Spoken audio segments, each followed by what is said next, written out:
From the headquarters of Telesur English in Quito, Ecuador, I'm Carla Gonzalez, and this is From the South.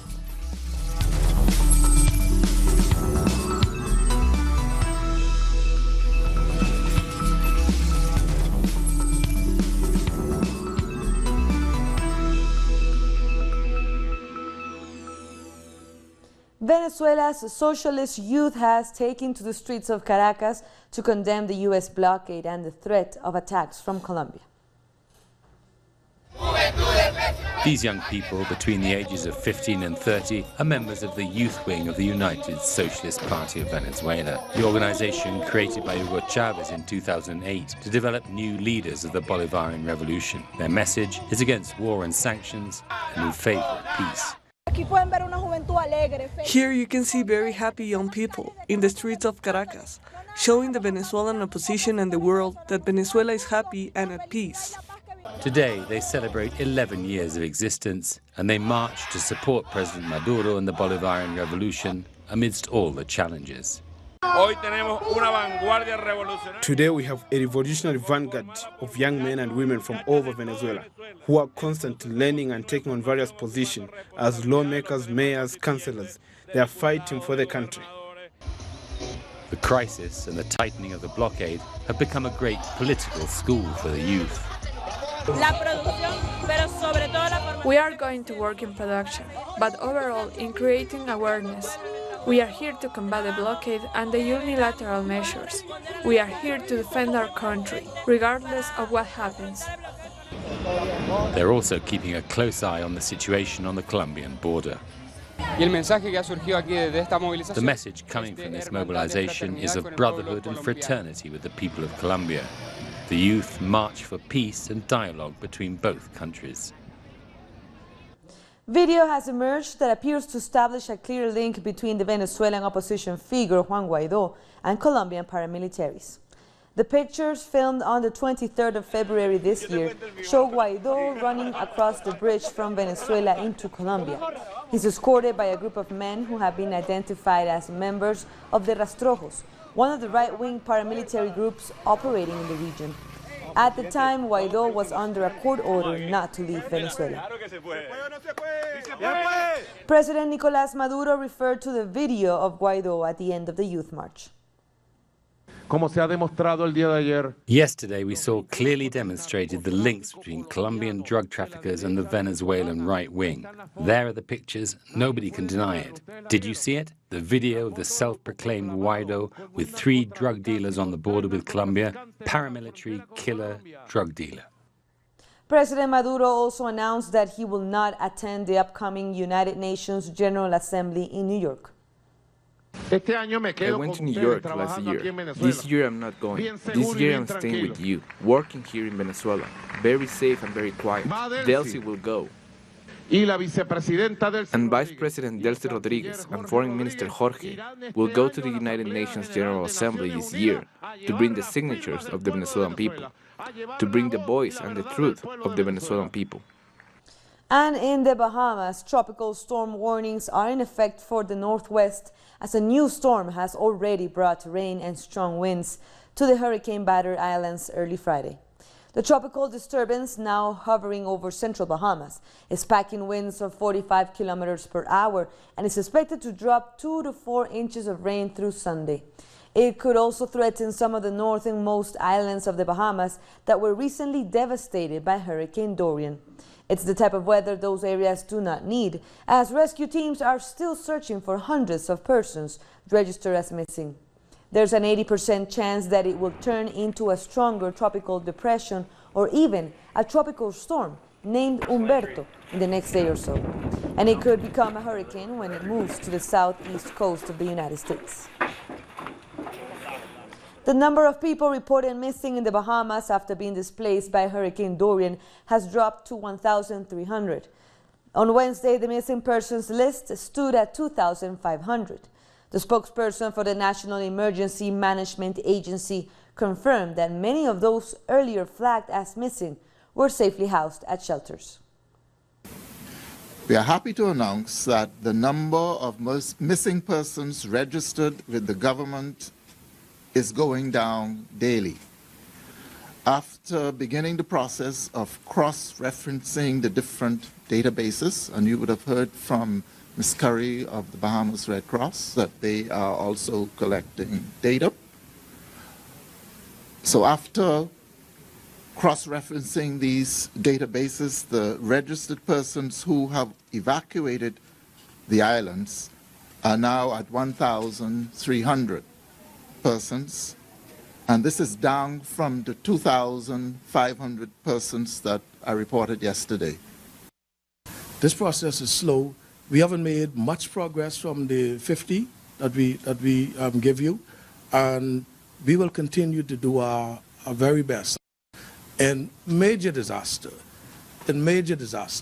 such as the magnitude of what went through in the Abacos and the Grand Bahama, it's going to take a long time before you can really say numbers. And you may never get the amount of numbers, but we have to do all within our power to make sure that we do our best and try to bring resolve to this issue.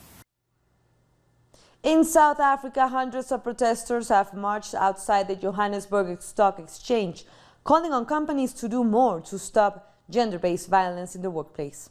Activists also presented a document called the Soundtone Shutdown Statement, in which they demanded that companies, especially in the private sector, amend their sexual harassment policies and contribute at least 2% of their annual earning to tackle violence against women and children.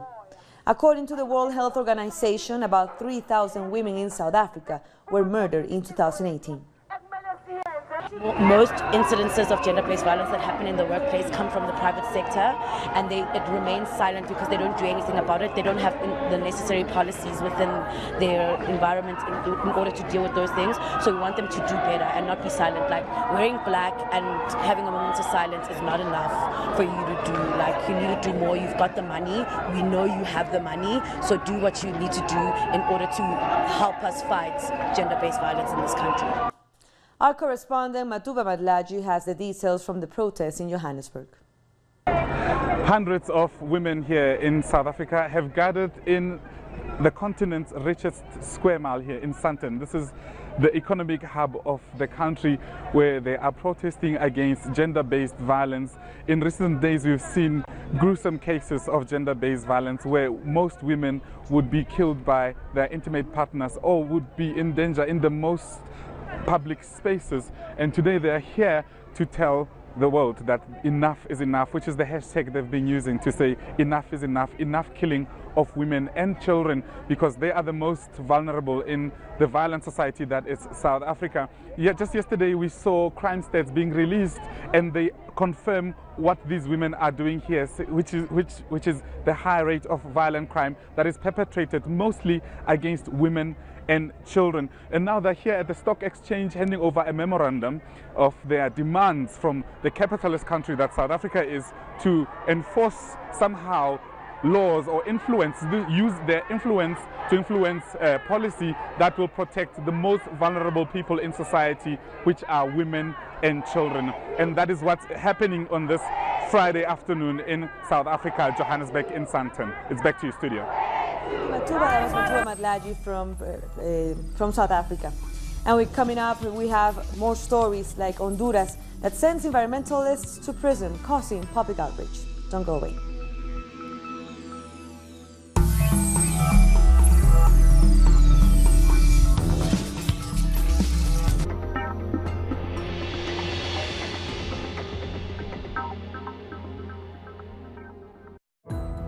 Our actions have an impact on the environment. It's our responsibility to change for the sake of our planet. Let's be part of this transition. Watch, preserve, and protect your Green Zone. Wednesdays, only on Telesur.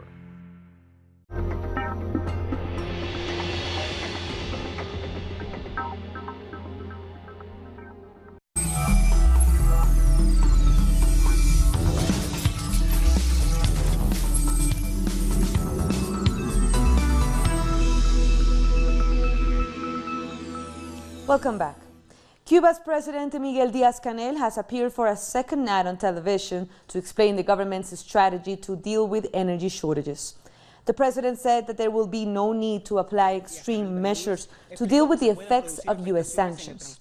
The president explained that Cuba was not paralyzed and that basic services would be guaranteed. He said things could not be normal when the United States was trying to deny Cuba access to finance and prevent fuel from reaching the island. U.S. President Donald Trump was met with protests on his first visit to the city of Baltimore since making negative remarks about the city. 2 months ago, Trump described Baltimore as a disgusting rat and rodent-infested mess, adding that no human being would want to live in the city. Protesters marched in the streets chanting slogans against Trump's hate speech and discriminatory tendencies. Migrants and human rights activists in Mexico have said the U.S. Supreme Court ruling that allows the Trump administration to deny asylum at the southern border is a huge blow to migrants. They said the new rule disregards the safety, health, and legal rights of migrants who are in desperate need of assistance. The rule prevents migrants from applying for asylum if they pass through another country on their way to the U.S. I think it will be very difficult for Mexico to give asylum to many people because the situation here. You know, the country is not wealthy, and these people arrived to Mexico with the purpose of crossing to the United States. Their intentions is not to stay in Mexico, so I don't know how they will take this or what decisions are they going to make. The people who we are on the process for asylum, I think it will be denied. I don't know. That's what we are understanding. The death toll in a hospital fire in the Brazilian city of Rio de Janeiro has climbed to 10. The fire is said to have started at a building next to the hospital before spreading to the health facility. Hundreds of patients and health workers have been evacuated. A preliminary report from Badim Hospital says a short circuit in a generator could be behind the fire, which was controlled shortly after. Protesters have rallied in the Argentine capital Buenos Aires against a Brazilian mayor who attempted to ban a comic book featuring two men kissing. Dozens of demonstrators gathered in front of the Brazilian embassy to condemn Rio de Janeiro's mayor, Marcelo Crivella. Crivella attempted to ban sales of LGBTQ-themed books at the Rio International Book Fair. He claimed that an Avengers comic book showing a kiss between two male superheroes was unsuitable for minors. We are here protesting because it's not the first time that one of these acts of hate and institutional violence from the Bolsonaro government has happened, but also because of the constant oppression that the LGBTQ community is suffering in Brazil. A group of environmental activists in the north of Honduras has been sent to a maximum security prison where they are not even allowed visitors. Their communities say they fear for their lives. In the community of Guapinol, people began a struggle to get the mining company, Pinares Investments, out of the region. They say it threatens their river. As a result, the leaders were charged and 9 of them sent to prison. We want to tell the public that these defenders of water and life have been subjected to torture and other cruel, inhuman treatment by the prison authorities. One of them was dragged to prison in his underwear. Both the lawyers and relatives of the environmental activists have gone to various local organizations to try to get justice for the prisoners, who have been treated as though they were dangerous criminals. It is very sad what they are going through. My daughters are very close to their father, and I have come here to ask these organizations, like CONADE, to help us get at least a family visit. Honduras has been described by international bodies as one of the most dangerous countries in the world for environmental campaigners. More than 150 of them have been killed in the last 9 years, and more than 500 have been put on trial, while 300 mining concessions have been granted without public consultation. When they send leaders with no criminal record to high-security prisons, they are sending a clear message to all those who defend their land and the environment. In the face of powerful mining interests, the Honduran courts give way and punish those in the communities who resist, while in other cases, like the murder of the environmental leader Berta Cáceres, the law moves slowly and reaches no conclusion. Sí se le aplica el sistema de justicia. Justice is served on the people, but not on those who control the justice system. I am talking about this group that has raided the country, which controls it, and which has turned it into a dictatorship. On top of these 9 prisoners from Guapinol, 4 environmental defenders have been killed in recent months in the Garifuna community of Cuyamel, also in the north of the country. After this break, on Sunday, millions in Tunisia head to the polls to choose their next president. Stay with us.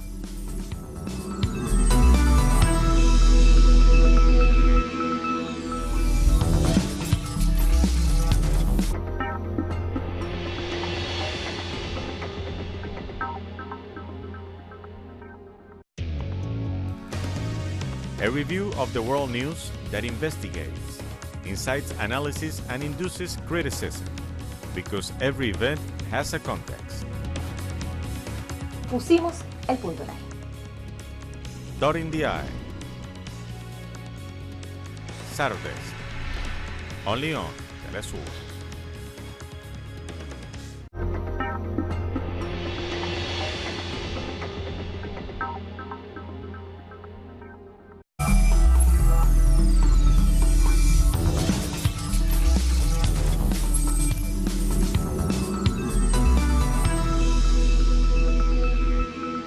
Thank you for joining us again.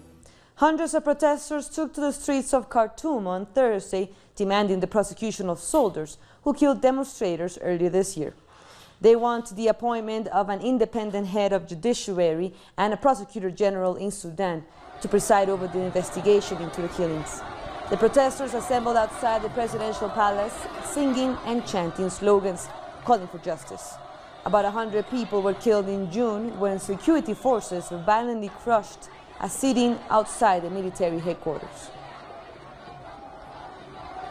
Still in Sudan, Prime Minister Abdallah Hamdok has paid a state visit to South Sudan to cement the newly signed plan for peace talks with rebel groups.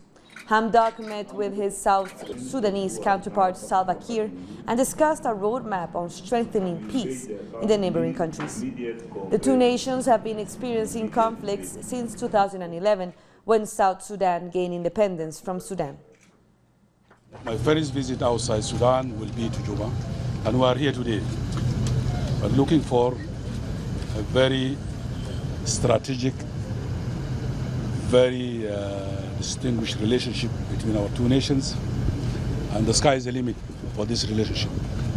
We hope to have a prosperous relationship that will address issues of trade, border issues, oil, movement, free movement of our people between the two. At least 10 people have been killed in Mozambique during a stampede at a campaign rally of President Filipe Nyusi. According to the country's health authorities, 98 others sustained serious injuries as a huge crowd attempted to leave the stadium at the end of the rally in the northern city of Nampula. The dead include 4 men and 6 women. The Interior Ministry said a commission of inquiry will be established to investigate this incident. Thousands have filled the Harare Stadium, where the body of Zimbabwe's former president, Robert Mugabe, was lying in state. This amid reports of a tug-of-war between his family and the government over where he will be buried.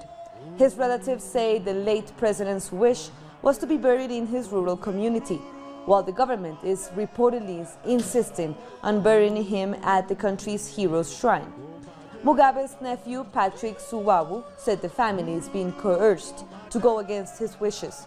He adds that his uncle died a bitter man because his party had betrayed him. South Africa's Economic Freedom Fighters Party has held a memorial in honor of Mugabe. Party leader Julius Malema hailed Mugabe as a true Pan-Africanist who who fought colonization and stood against imperialism in Africa.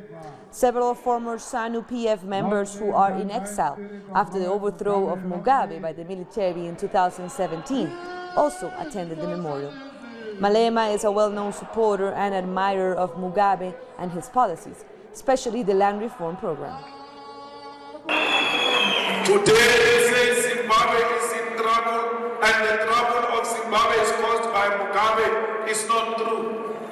Who caused the problem of Syria? Who caused the problem of Libya?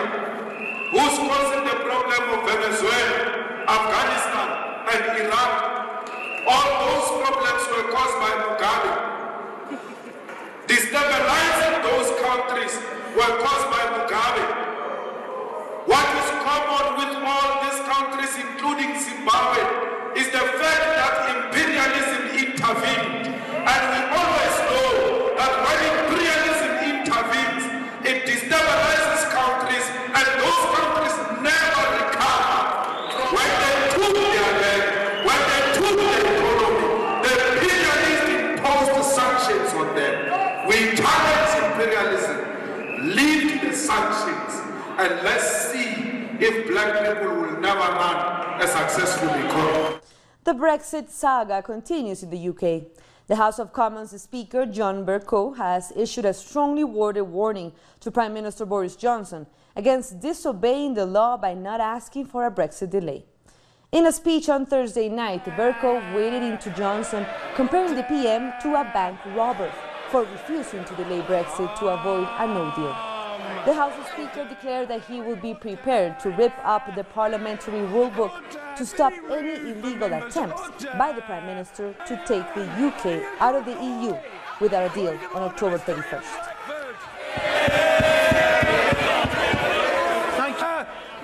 Our correspondent in the UK, Pablo Navarrete, has more.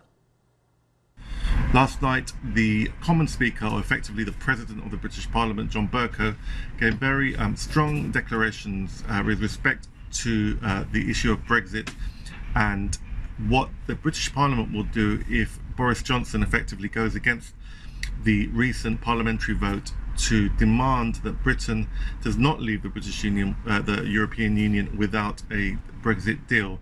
The law, which received royal assent last week, says that the government would have to seek a three-month extension if they did not have a new deal by the middle of October. Now, as we know, the British Parliament has been suspended very controversially by Boris Johnson in a move that critics are saying is tantamount to a coup, there have been widespread protests around the country, and it's set up this confrontation between Boris Johnson and the British Parliament. Something that Boris Johnson, I think, has many say has done deliberately to position himself as the voice of the people, as the voice of those that voted leave, and to put forward the British Parliament as the voice of the establishment, as those preventing the democratic will of the people. Now, on Tuesday, the decision to suspend Parliament will go to the Supreme Court, which is the highest judicial body in the country, and will give a final verdict on whether it is indeed lawful or not. So the Brexit saga continues. That was Pablo Navarrete from the UK. With only 2 days to go before millions of people in Tunisia head to the polls to choose a new president, the country's electoral body has declared itself ready to hold the polls. More than 7 million voters are expected to take part in the elections on Sunday, September 15th. 26 candidates, including the Prime Minister Youssef Chahed, are vying for the top job. The election is the second since the fall of longtime leader Ben Ali in the uprising of 2011. For the security of the election materials, we are taking all the necessary measures, such as the provisions in terms of security, which we discussed. The army secures the convoys and the central and regional logistics centers. As for the circulation of the electoral material, in order to be sure that it has not been opened between the central and regional logistics centers, we use a simple technique of seals. 10 presidential contenders from the Democratic Party faced off on Thursday night in an intense debate in Houston, Texas. The debate focused on a wide range of issues from race and gun violence to healthcare and migration. The majority of the candidates accused President Donald Trump of creating a divisive climate which has contributed to the increase in mass shootings and other hate crimes. The first is just how dangerous Donald Trump is, the cost and the consequence of his presidency. A racism and violence that had long been a part of America was welcomed out into the open and directed to my hometown of El Paso, Texas, where 22 people were killed, dozens more grievously injured by a man carrying a weapon he should never have been able to buy in the first place, inspired to kill by our president. What you don't get is that the American people are so much better than this. And we know that the vast majority of us have so much more in common than what separates us, regardless of our race, where we live, or the party with which we're registered to vote. And I plan on focusing on our common issues, our common hopes and desires, and in that way unifying our country, winning this election, and turning the page for America. And now, President Trump, you can go back to watching Fox News. Heavy flooding caused by torrential rains has forced dozens of residents from their homes in southern Spain. Firefighters and military personnel rescued workers and residents who had been trapped on highways in the southern town of Orihuela. Southern Spain has been overwhelmed by torrential rains since last week. Schools have suspended classes, and authorities have warned residents to stay indoors as more rainfall is expected on Friday. We have been incommunicado since this morning. The storm came and flooded all the streets. It seemed like a river. I've never seen anything like that before. Water almost got inside the house. We had a bad time, but well, at the end they rescued us. And with that, we end our news brief, but you can find all of our stories by checking our website, telesurenglish.net. And be sure to also join us on social media on Facebook, Twitter, and Instagram. For Telesur English, I'm Carla Gonzalez. Thank you for watching.